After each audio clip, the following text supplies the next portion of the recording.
नमस्कार मित्रों, कैसे हैं आप लोग।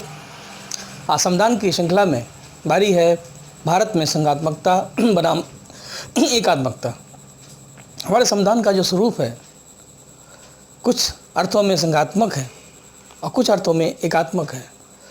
इसको इस तरीके से कह सकते हैं, कुछ ऐसी परिस्थितियाँ हैं जिसमें हम साथ साथ दिखते हैं और कुछ ऐसी परिस्थितियाँ हैं जिसमें हम साथ आठ दिखते हैं। हम ये भी कह सकते हैं कि भारत का संविधान संघात्मक है लेकिन उसकी प्रवृत्ति एकात्मक है और भारत बिखरे हुए राज्यों का एक संघ है और जो संघवाद है वो परिवारवाद के समान है। सारे राज्य जहाँ भी हैं अपने तरीके से काम करते हैं, यूपी का अलग, एमपी का अलग। काम करने का तरीका वही होता है जो केंद्र का होता है। सामान्य परिस्थितियों में हर राज्य अपने लेवल पे कानून बनाते हैं, प्रशासन को चलाते हैं, न्याय देते हैं। लेकिन जब इमरजेंसी से हालात होते हैं, कई ऐसे लक्षण हैं, हम केंद्र की तरफ अभिमुख हो जाते हैं। जैसे परिवार में कई भाई मिलजुल के रहते हैं, अलग अलग जगह पे रहते हैं, लेकिन जब घर पे संकट आता है, कुछ ऐसे क्षण होते हैं जब हम मतभेद बुला करके केंद्र के अधीन यानी पिताजी के अधीन हो जाते हैं। और ये भारत की सबसे बड़ी विशेषता है। और भारत में जब विदेशी आक्रमण हुए थे तो केंद्र जब जब कमज़ोर हुआ तब तब भारत में आंतरिक सुरक्षा कमज़ोर हुई। और यही वजह थी कि चाहे वो सिकंदर का अटैक हो, चाहे मुस्लिम अटैक हो, चाहे अंग्रेज़ों का अटैक हो, इतिहास हमने ये सीखा कि जब केंद्र कमज़ोर हुआ तब हमारी आंतरिक प्रणाली कमज़ोर हुई। इसी वजह से हमारे संविधान में केंद्र को शक्तियाँ अधिक दी गई और लेकिन राज्यों को स्वायत्तता भी अधिक दी गई, जिससे वो केंद्र के साथ काम करें, वैसे काम करें जैसे केंद्र करता है। इन्हीं सब बिंदुओं के साथ हम शुरू करते हैं। भारत में जैसे हम पढ़ते हैं अनेकता में एकता है। अनेकता हमारी संघात्मकता है, एकता हमारी एकात्मकता है। हम खंड खंड हैं फिर भी हम अखंड हैं, हम अनेक हैं फिर भी हम एक हैं। हिंद देश के निवासी सभी जन एक हैं, बेला गुलाब जूही चंपा चमेली, प्यारे प्यारे फूल हैं लेकिन माला एक है। ये एकात्मकता हमारी हमेशा दिखती है, चाहे वो उड़ी अटैक में हो, चाहे सर्जिकल स्ट्राइक हो, चाहे चीन के विरुद्ध अटैक हो, जो भी हमने अभी साइबर अटैक किया। हम चीन के सामान का बहिष्कार करेंगे क्योंकि राष्ट्र प्रेम और देश प्रेम से आगे कुछ भी नहीं। इसी आधार पर संविधान को उस तरीके से बनाया गया। इसको इसलिए नहीं पढ़ना है कि आपका ये सब्जेक्ट है, इसलिए कि आप भारत के एक अच्छे नागरिक हैं। शुरू करते हैं। वो लक्षण जो संघात्मकता की ओर इशारा करते हैं वो सबसे पहला है संविधान की सर्वोच्चता। केंद्र हो चाहे राज्य, संविधान सबके लिए एक है और अंतिम निर्णय संविधान की तरफ कोई विवाद। संविधान की परिभाषा को हम देखते हैं कि संविधान के अनुसार हम देश चला रहे हैं, तो संविधान को हमने सर्वोपरि माना। शक्ति इस पॉइंट का मतलब है कि जितनी भी हमारी शक्तियाँ हैं केंद्र और राज्य में आपस में डिस्ट्रीब्यूट हैं। संविधान की अनुसूची 7 में, शेड्यूल 7 में 3 लिस्ट हैं: संघ सूची, राज्य सूची और समवर्ती सूची, union list, state list and correct list. और इसमें जितने भी विषय हैं घटते बढ़ते रहते हैं, तो अपना अपना काम करने का क्षेत्र है और अपने अपने विषयों पर कानून बनाने का अधिकार है। जैसे बीमा बैंकिंग केंद्र का है, तो सड़क परिवहन, मनोरंजन, कृषि, ये सब राज्य का विषय है। स्वास्थ्य कुछ दोनों के हैं, जैसे शिक्षा, आपका पर्यावरण, जनगणना केंद्र का विषय है। तो इस आधार पर अपना अपना दायरा है। हाँ, केंद्र को शक्तियाँ अधिक दी गई हैं क्योंकि उसके हाथ में चीज़ें ज़्यादा रहती हैं, क्योंकि कंट्रोल पावर उसी के हाथ में रहती है। लेकिन शक्तियों का विभाजन इसलिए किया गया कि जिसके हाथ में जो विषय हो अपना अपना करे। इसको समझते समय परिवार को भी दिमाग में रखना है। जैसे फैमिली में होता है, हम अपने काम को बांट लेते हैं। कोई काम सुबह करता है, कोई सुबह खाना बनाता है, कोई शाम को बनाता है, कोई सब्जी लेके आता है, कोई पैसा कमा के लाता है। तो इससे घर में आसानी से चीज़ें मैनेज हो जाती हैं और कोई विवाद नहीं होता। संविधान का 11वां लेसन है केंद्र संबंध। उसी में हमारे जो लीगल रिलेशन है उसी का डिटेल इसमें किया गया है और जो विषय हैं वो आपके 7वीं सूची में। आगे जब कोई मौका मिलेगा, जब हम केंद्र संबंध आपको पढ़ाएंगे तो इन सब का डिटेल करेंगे। अभी केवल एक फ्रेमिंग दिमाग में रखनी है। स्वतंत्र व सर्वोच्च न्यायालय, न्यायपालिका हमारी पिरामिड के आकार की है, सर्वोच्च न्यायालय सबसे टॉप पर है। न्याय की अपील की अंतिम अदालत सर्वोच्च न्यायालय। और ये केंद्र एक है, नागरिकता एक है, हमारी करेंसी हमारी 1 रुपया है। तो न्यायपालिका में सर्वोच्च न्यायालय भी भारत में एक है जो दिल्ली में है। और अधिनियम 1935 के आधार पर संघीय न्यायालय की भारत में स्थापना हुई थी वही संघीय न्यायालय हमारा आज सेपरेट है एंड सुप्रीम है। अगला पॉइंट बनता है केंद्र राज्यों में पृथक पृथक सरकारें हैं। ये भी शासन के लक्षण है, क्योंकि केंद्र में लोकसभा के अनुसार चुनाव होते हैं, राज्य में विधानसभा के अनुसार चुनाव होते हैं, और अपने अपने स्तर से ये लोग 5 वर्ष देश को चलाते हैं। आज जैसे केंद्र में मोदी जी हैं, राज्य में योगी जी हैं, और जैसे कार्यकाल पूरा होगा फिर लोकसभा के चुनाव होंगे। रिस्पॉन्सिबल गवर्नमेंट का सिस्टम भारत में है, जनता के लिए, जनता के द्वारा। तो इस आधार पर भी भारत में संघात्मकता दिखती है। 2 सदनीय संसदीय व्यवस्था, 2 हाउस पार्लियामेंट्री सिस्टम में upper house and lower house, Lok Sabha और राज्यसभा। राज्यसभा में राज्यों का प्रतिनिधित्व होता है और लोकसभा जनता के द्वारा चुने गए प्रतिनिधियों से बनती है।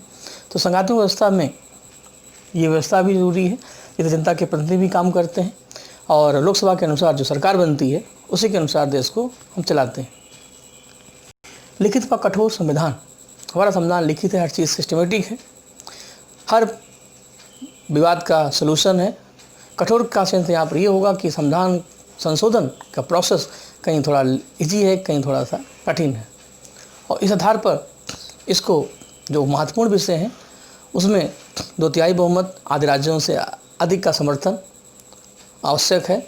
इस आधार पर संविधान में लचीलापन तो है, लेकिन वो कहाँ पर नम्र है, कहाँ पर कठोर है, ये डिपेंड करता है वो विषय कैसा है। राज्यों को अधिक स्वायत्तता, भी मैंने बताया था कि जितने राज्य हैं उनको स्वायत्तता अधिक मिली है। वो अपने तरीके से वैसे ही काम करेंगे जैसे केंद्र में सरकारें करती हैं, उनके अपने क्षेत्र हैं, वो उस पर काम करें और संविधान के अनुसार वो लोकतांत्रिक मूल्यों का संरक्षण करें।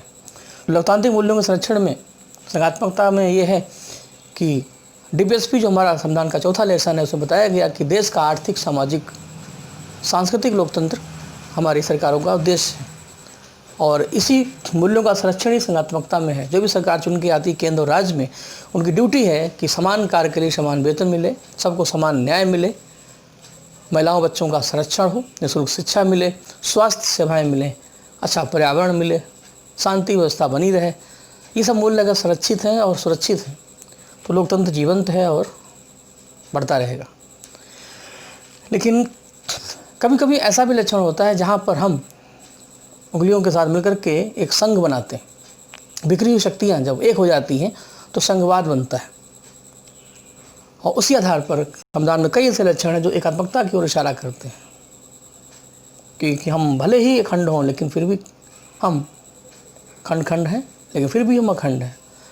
और बिखरे हुए मोती एक धागे में पिरे हुए, वो धागा है, उससे पहला है एकीकृत न्यायपालिका, सिंगल न्यायपालिका सिस्टम।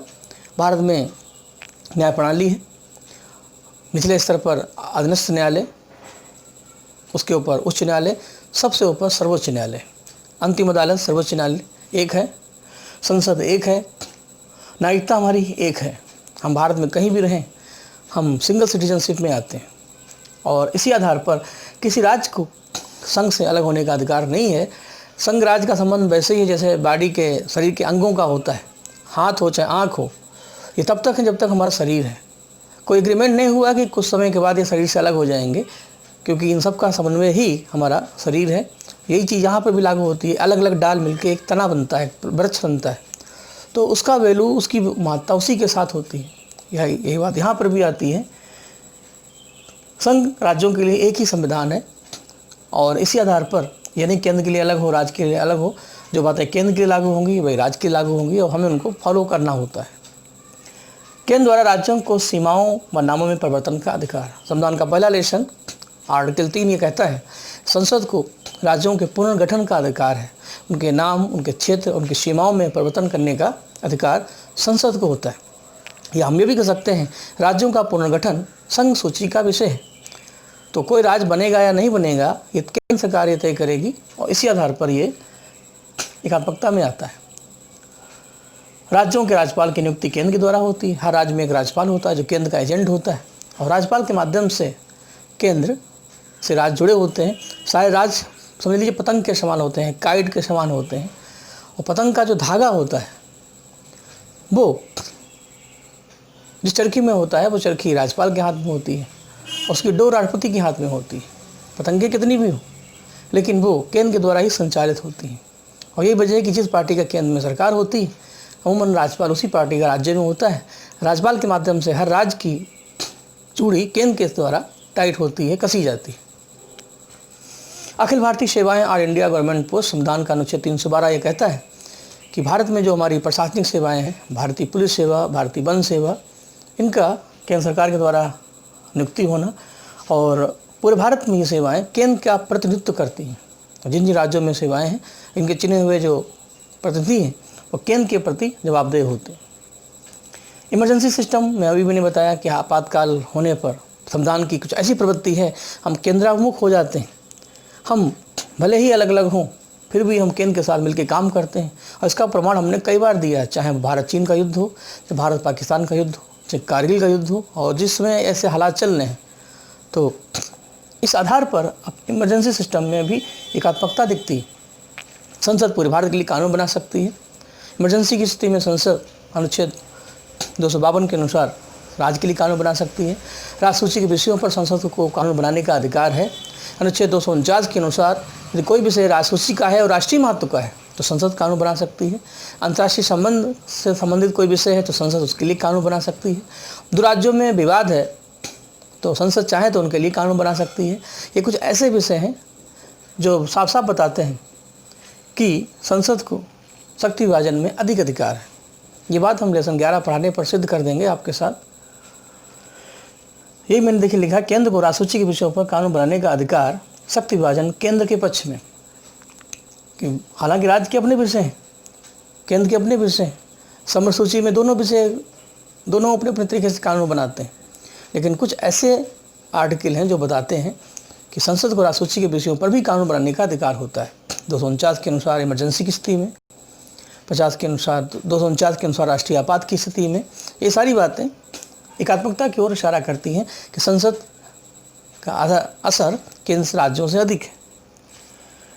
अवशिष्ट शक्तियाँ, रेसिडुअल पावर जो हैं, जो किसी भी लिस्ट में शामिल नहीं है, वो केंद्र के पास होती हैं। कनाडा से इसको लिया गया है। और जैसे हमारा स्पेस प्रौद्योगिकी अवशिष्ट सूची में आता है, केंद्र के पास है। राज्य सूची में राज्यों का असमान प्रतिनिधित्व। अनुसूची 4 में राज्यसभा में हर राज्य की सीटों का वितरण है। तो कुछ राज्य में सीटें ज़्यादा हैं, कुछ राज्य में अधिक हैं। जैसे यूपी में सीटें बहुत ज़्यादा हैं तो पूर्वोत्तर के राज्यों में ना के बराबर है। ये साफ साफ बताता है कि राज्यों का प्रतिनिधित्व कम होना हमें एकात्मकता की ओर ले जाता है। और अंतर्राज्यीय परिषद और क्षेत्रीय परिषद, inter state council and zonal council, इनके माध्यम से सारे राज्य आपसी एकता का परिचय देते हैं। अंतर्राज्यीय परिषद के माध्यम से जो भी हमारे इंटर स्टेट काउंसिल हैं उनकी बैठक होती है, प्रधानमंत्री इसका अध्यक्ष होता है। इसके माध्यम से सभी राज्यों के आपसी मतभेद बुलाए जाते हैं। जो हमारी क्षेत्रीय परिषद हैं 6, इसका अध्यक्ष गृह मंत्री होता है, गृह मंत्रालय इसको देखता है। सभी राज्यों के मुख्यमंत्री, उनके अधिकारी जब एक साथ बैठते हैं तो ये बिखराव हमें एक सूत्र में बांधता है।